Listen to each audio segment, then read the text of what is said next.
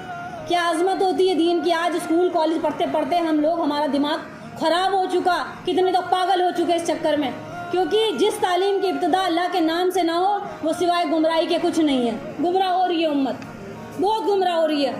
یہ تو شکر کرو کہ عالم دین اللہ نے ہر جگہ پیدا فرمائے تاکہ امت کو نکالے اس خسارے سے۔